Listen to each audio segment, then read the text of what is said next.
Here's something that took me years to figure out. When an ad doesn't work, everybody wants to blame the creative visuals, the talent, the editing, but I have seen beautifully shot ads just completely die on the feed, and I've seen an iPhone video with no crew, no lighting, get over $1 million in spend. And the difference is almost always the hook, and more specifically, the angle behind the hook. I am Matthew Gutozzi, and I'm the founder of Goodo Studios. We have produced performance creative for brands like Bearby, Pela Case, She's Birdie, and many more 8 and 9 figure brands. Below are some ads that have received over 40% in hook rates and combined have spent over $1 million in ad spend. Because at Goodo Studios, I have written a hook writing process that we use for every ad we make for brands. And today I'm going to break this process down. All right, let's get into it. Let's first focus on why most hooks fail. The hook itself is what actually frames the rest of the ad. The body of it, the CTA, what happens after, the offer, all of that stuff. It is framed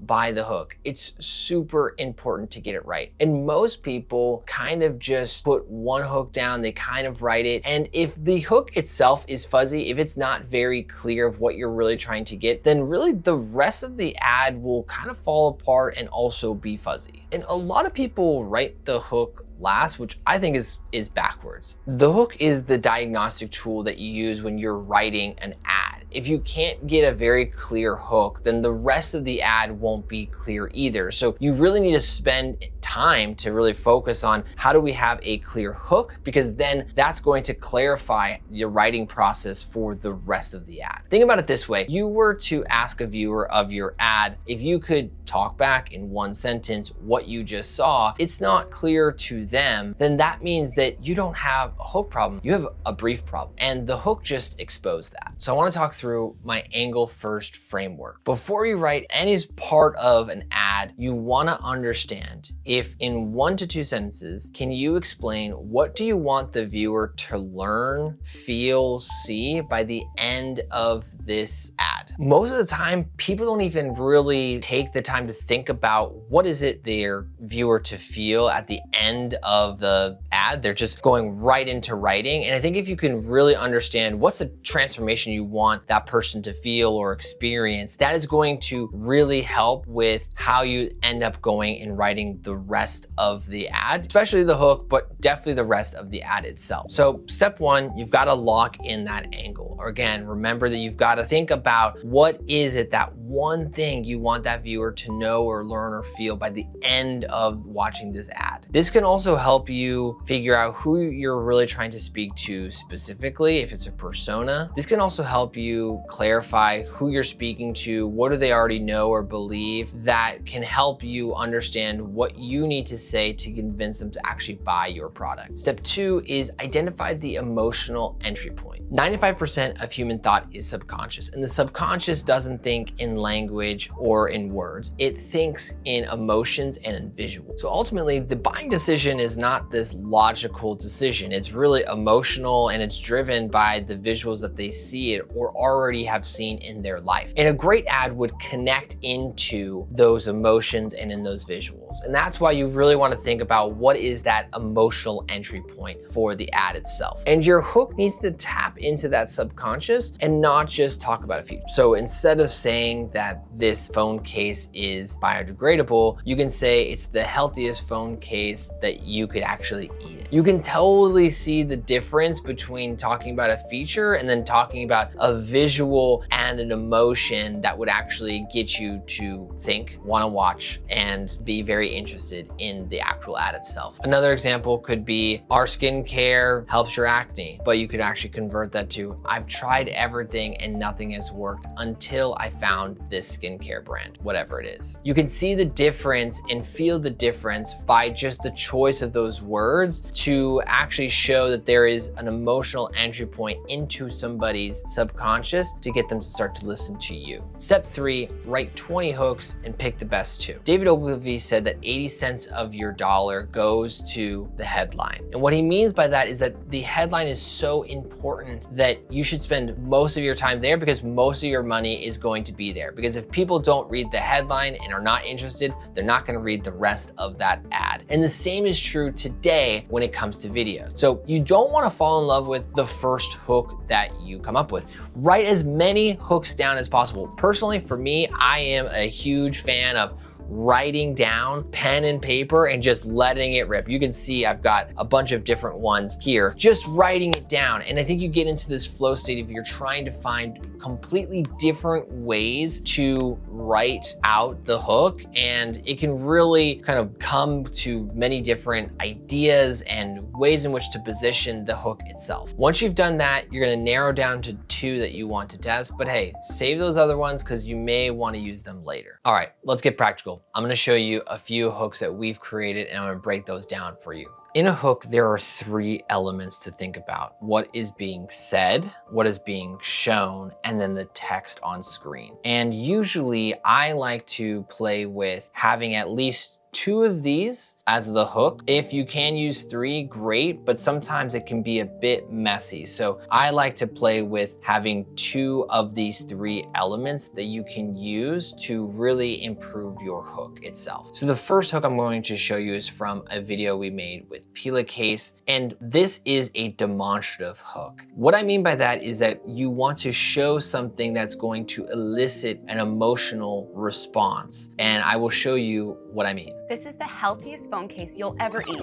I mean, meat. This is a Pela case, and it's plant-based, non-toxic, and compostable. Now, why does that matter? On average, people like you touch their phones 2,617 times a day. The first reason why I like this hook is because this is my son actually eating this phone case. And we wanted to do something that was going to demonstrate that this is a healthy phone case. And what better way to do that than to say, hey, a baby would actually eat this. And so having this demonstration grabs people's attention because the viewer's like, whoa, what? Like, are you actually giving your kid this thing to eat? And it's like, yeah, you could technically eat it. It's biodegradable, right? And so the fact that we were able to demonstrate this is huge. So in this hook, you can see that there's no like text on screen that says like, you know, whatever. It's just captioned text. There's no like hook text to it. So there's what's being said and the visual. There is captions, which is fine, but like you can't have like captions and text on screen. So this is a very clean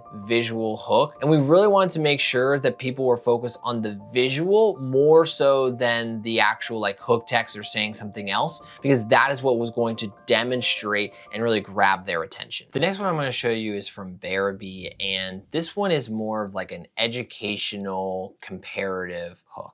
Hi guys, this is what's in your regular weighted blanket, all these toxic beads. Today I want to show you what we have in a Comparative blanket. So I'm cutting the yarn. If you ever wondered what's actually inside a Comparative weighted blanket. Okay, we've been doing a founder shoot with nice cameras and things like that, and then kind of towards the end we had some time left and we were like, hey, take this iPhone and why don't you just kind of talk through, similar to what we just did with the scripts, but just talk through and kind of demonstrate. And then we took that footage and we kind of edited. And in this hook specifically, there's 2 elements that you can see. You have the visual, so her actually showing these beads, and then there's the hook text where it says regular weighted blanket versus Comparative. And so you're creating these stakes immediately in the hook itself. So it's very clear what she is then going to talk about, because she's saying, hey, look at these plastic beads. The right person is gonna say, oh yeah, no, I don't want those plastic beads on my body, which is what happens. So now it's saying, okay, well, here's an alternative, right? And now the rest of the video is explaining what's inside a Comparative blanket versus what's inside a regular weighted blanket. And if you think about going back to the original thing, which is if your viewer can explain the ad in 1 sentence, what would they say? They would probably say what that hook text was, which is regular weighted blanket versus Comparative. And that's what the video was about. So having a very clear comparative hook can be really valuable, especially if you're trying to kind of put your product or brand against enemy or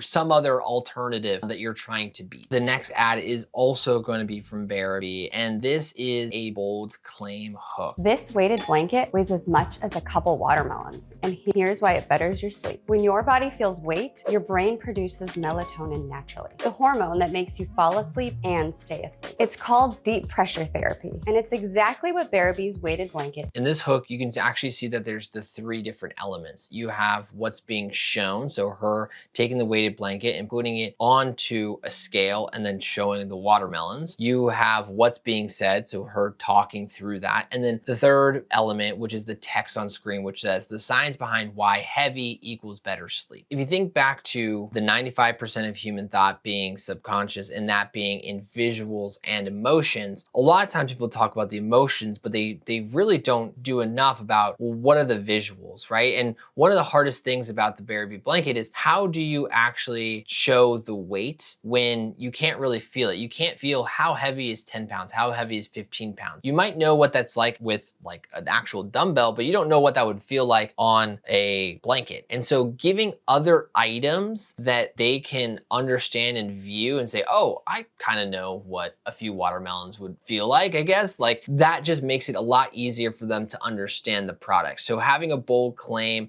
and using visuals is a really great way to help people connect and want to be interested in the actual rest of the video itself. The other cool thing is that you have the hook text itself, which is the science behind why heavy equals better sleep. And because of that, you're gonna say, okay, I want to know the science, right? You're going to elect into this video because you're like, I want to understand how can heavier blanket actually help me with better sleep, and you know what to expect. And so if you were to get to the end and watch it and say, hey, I actually learned something here, you probably are going to be more willing to actually buy the product itself. This last one is going to be called the What Nobody Tells You hook. I'm gonna show you this one from Cane Masters. This is a cane from Cane Masters. Here is how it is different from drugstore canes. Number 1, pure hardwood, not hollow tubes. Number 2, handcrafted, real artistry. Number 3, made in America, USA, quality. Number 4, safety in mind. So you can see immediately in this ad here, you've got the 2 elements. You've got the hook text and you've got what's being said. In the hook text itself, it says how this cane is different from others. And really, this is setting the stage of what you're going to learn.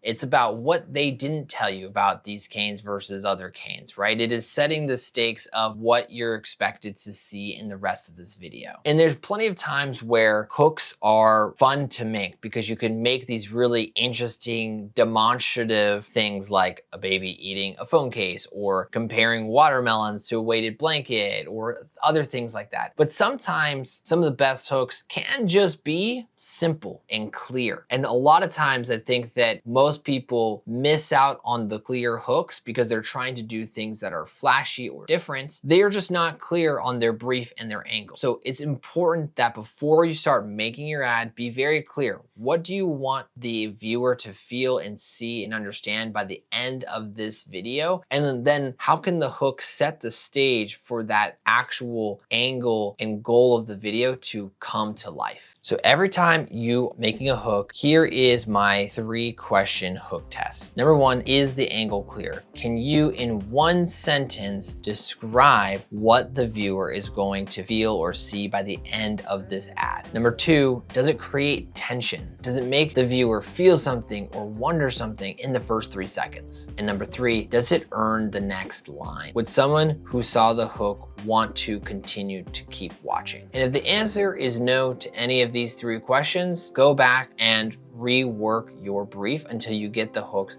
that you know are going to answer those 3 questions. So don't shoot, don't edit right away. Make sure to fix it because if you don't get the hook right, the rest of the ad will crumble. All right, this is what we do at Goodo Studios every time we are making a hook. If this was helpful, don't forget to subscribe because I want to be putting out a lot more content like this, so stay tuned. And if you are a brand who has hit a ceiling with their meta ads and says, I kind of need some help, make sure to book a call down below. I'd love to chat and see if my team is a good fit for you. I'm Matthew Gutozzi, and I will catch you in the next video. Peace.